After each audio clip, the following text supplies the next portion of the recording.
एक ऐसी भर्ती जिसमें आपको मिल रहा है रुतबा और ऐतिहासिक भर्ती है साथियों। एक बहुत बड़ी वैकेंसी आरपीएससी ने जारी कर दी है और वो भी उस दौर के अंदर जहां first grade, second grade, third grade की वैकेंसी है। राजस्थान में तमाम प्रकार की भर्तियां हैं जहां पर यदि आपको थाने का अधिकारी बनना है, आपके थाने को अपने अंडर में लेना है, तो आपके पास एक पद मिलेगा, रुतबा मिलेगा, एक ओहदा मिलेगा। एक ऐसी वैकेंसी जिसका इंतजार हर प्रतियोगी परीक्षा देने वाला अभ्यर्थी करता है, वो आपके सामने जारी हो चुकी है। मैं पूरी डिटेल आपको बताऊंगा, सैलरी से लगाकर एग्जाम फॉर्म से लगाकर किस तरह से क्या चीज़ें होने वाली है। ऑल डिटेल्स इस वीडियो के अंदर डिस्कस होगी। चैनल पे पहली बार आए हैं सब्सक्राइब कर लीजिएगा, क्योंकि बहुत सारे विद्यार्थी बिना सब्सक्राइब किए हुए चले जाते हैं और फिर शानदार क्लासों का आनंद कहीं ना कहीं वो उनके पास से छूट जाता है।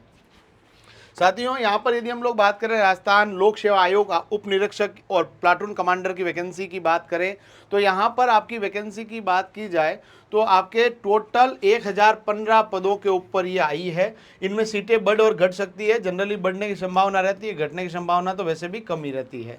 और ये आपके पास वैकेंसी की बात की जाए तो टोटल आपके पास उप निरीक्षक एपी की पोस्ट है 896, शहरिया के अंदर 4 है, एपी अनुसूचित क्षेत्र की 25 सीटें हैं, उप निरीक्षक आईबी की 26 पोस्ट है, प्लाटून कमांडर की आरएसी की 64, टोटल 1015 पोस्ट है। और ये आप चाहते हैं कि आपको ये प्राप्त हो, प्रतिज्ञा क्लासेस जोधपुर का टेलीग्राम चैनल सब्सक्राइब कर लेना है।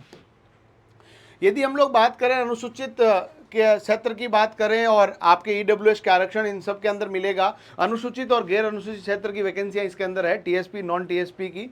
यदि हम इसके बाद की बात करें, महिला उम्मीदवार भी इसमें फॉर्म भर सकती है, विधवा भी भर सकती है ना। दिव्यांग जो है इसके अंदर नहीं आ पाएंगे, क्योंकि दिव्यांग के लिए सीटें हो नहीं सकती है। एक्स सर्विसमैन भी इसमें फॉर्म भर पाएंगे, उनको भी आरक्षण यहाँ पर मिलने वाला है। ओबीसी, एससी, एसटी, ईडब्ल्यूएस सबको आरक्षण है, महिलाओं को भी यहाँ पर आरक्षण दिया गया है। यदि आपकी आवश्यक शैक्षणिक योग्यता की बात करें तो आपके पास कोई भी ग्रेजुएशन की डिग्री होनी चाहिए, और डिग्री भी कब तक होनी चाहिए, जो बच्चा 12th में भी पढ़ रहा है वो भी यहाँ तक की फॉर्म भर सकता है।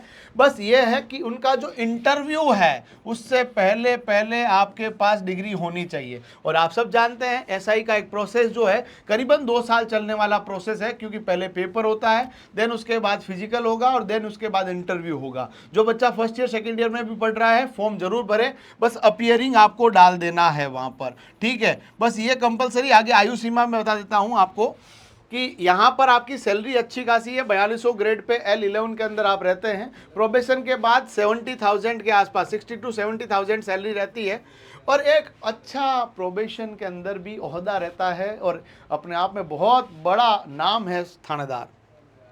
आयु सीमा जो है, आयु की गणना 1 जनवरी 2026 तक होगी। न्यूनतम आयु 20 वर्ष है, अधिकतम आपके पास कितनी दी गई है, 25 वर्ष। ये आपके पास इसमें जो है ऊपर वाली आयु में छूट मिली गई है। छूट किस किस को मिली है वो बताऊंगा। न्यूनतम आयु 20 साल है। न्यूनतम आयु किसके लिए रखी गई है बच्चा, तो ये भी आपको याद रख लेना है। न्यूनतम आयु का मतलब क्या है, जिसका जन्म 1 जनवरी 2006 तक भी हो रखा है वो भी फॉर्म भर पाएगा, यानी 20 साल न्यूनतम है, अधिकतम आपकी 25 है। यदि आप एससी से आते हैं, एसटी से आते हैं, पिछड़ा वर्ग से आते हैं, अति पिछड़ा वर्ग या ईडब्ल्यूएस के उम्मीदवार है, तो आपको 5 वर्ष की छूट मिलेगी। एससी, एसटी, पिछड़ा वर्ग, अति पिछड़ा वर्ग और ईडब्ल्यूएस की महिला है तो उसको 10 साल की छूट मिलेगी। और इसके अलावा यदि कोई जनरल की महिला है उसको 5 साल की छूट मिलेगी, यानी जनरल की महिला 30 तक फॉर्म भर सकती है। यदि ओबीसी वाले लड़के हैं तो 30 साल तक फॉर्म भर सकते हैं, ये भी आपको याद रख लेना है, इंपॉर्टेंट है। यानी जिसका ओबीसी में 96 तक जन्म हो रखा, 1996 तक हो रखा, वो भी फॉर्म भर पाएगा, ठीक है। ये आपको ध्यान रख लेना। अधिकतम आयु एक्स सर्विसमैन के लिए 40 साल रखी गई है। राज्य सरकार के कर्मचारियों के लिए या मारे गए पुलिस अधिकारियों कर्मचारियों के लिए 3 साल का आपको और रिलैक्सेशन मिलेगा, ये भी आपको ध्यान रख लेना है। आयु की छूट जो है उन उम्मीदवारों के लिए 3 वर्ष की अतिरिक्त आयु में छूट है जो 1 जनवरी 2026 को आयु सीमा से अधिक है, क्योंकि 2021 के बाद इन पदों के अंदर कोई विज्ञापन जारी नहीं किया गया था, उनको भी 3 साल का और रिलैक्सेशन दिया गया है, ठीक है। चयन प्रक्रिया के अंदर सबसे पहले लिखित परीक्षा होगी, जिसमें 2 पेपर होंगे, paper first and paper second. Paper first के अंदर भी आपके 100 क्वेश्चन आएंगे, पेपर सेकंड के अंदर भी 100 क्वेश्चन है 200 मार्क्स का, ये भी 200 मार्क्स का। एक पेपर हिंदी का होगा अकेला 100 सवाल 200 अंकों के लिए, और दूसरा पेपर जो जीके जीएस है वो आपके 100 सवाल 200 अंकों के लिए। टोटल 400 अंकों में से फिजिकल के लिए मेरिट बनेगी। फिजिकल क्वालिफाइंग नेचर का है, फिजिकल पास करना जरूरी है, फिजिकल के नंबर आगे काउंट नहीं होंगे। फिजिकल के बाद इंटरव्यू होगा 50 नंबर का, ये भी आपको याद रख लेना है। मूल्यांकन के लिए स्केलिंग, मॉडरेशन, नॉर्मलाइजेशन अपनाया जा सकता है। अलग अलग शिफ्टों में होती है, पिछली बार 3 शिफ्ट में हुई थी तो नॉर्मलाइजेशन किया गया, तो यहाँ पर भी नॉर्मलाइजेशन होगा। लिखित परीक्षा और साक्षात्कार के कुल अंकों के ऊपर मेरिट बनेगी। इंटरव्यू के अंदर भी नंबर जुड़ेंगे, लिखित परीक्षा जुड़ेंगे। टोटल मेरिट 450 मिलेगी, 400 नंबर पेपर के और 50 नंबर आपके इंटरव्यू के। यदि हम लोग परीक्षा पैटर्न की बात करें, हिंदी 2 घंटे का पेपर होगा, 200 अंकों का पेपर फर्स्ट। दूसरा जीके जीएस का 2 घंटे का पेपर, 200 अंकों का। सही होने पर 2 अंक और गलत होने पर 0.66 अंक यानी 1/3 नेगेटिव मार्किंग आपके लिए रखी गई है, ये भी आपको ध्यान रख लेना है। योग्यता के लिए आपको प्रत्येक पेपर में 36%, अधिकतम जो है दोनों पेपर मिनिमम 40% लाने, ज़्यादा ही लाने होते हैं। पेपर की कट ऑफ अच्छी खासी रहती है, पेपर की कट ऑफ के लिए मैं अलग से वीडियो बनाऊंगा, वो आपको जरूर देख लेना है। ठीक है, आपके SC ST के लिए भी छूट है, साक्षात्कार 50 नंबर का है, वो मैंने बता ही दिया है। ये न्यूनतम नंबर वाला तो भूल जाओ आप, कोई टेंशन नहीं है। फॉर्म भरने की जो तारीख है वो 10 अगस्त से लगाकर 8 सितंबर तक है।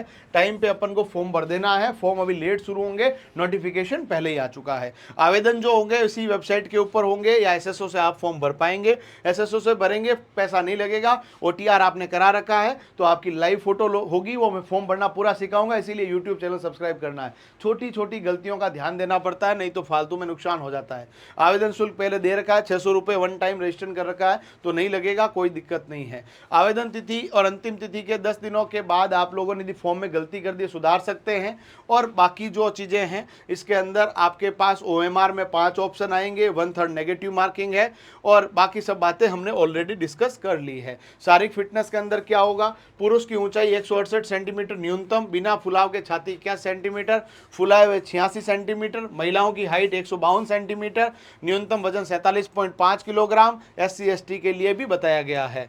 फिजिकल होगा, और फिजिकल के बाद जो फिजिकल का अलग से वीडियो बनाऊंगा, इस वेबसाइट से आप लॉगिन कर सकते हैं। ये RPSC के नंबर है। और भी आपके कोई डाउट होते हैं तो आप हमसे संपर्क कर सकते हैं। इस नंबर पर मैसेज करके फ्री नोट्स भी प्राप्त कर सकते हैं। आप सबको शुभकामनाएं। चैनल को सब्सक्राइब कीजिएगा, वीडियो को शेयर कीजिएगा, अपने दोस्तों तक भेजने का प्रयास कीजिएगा। Thank you so much.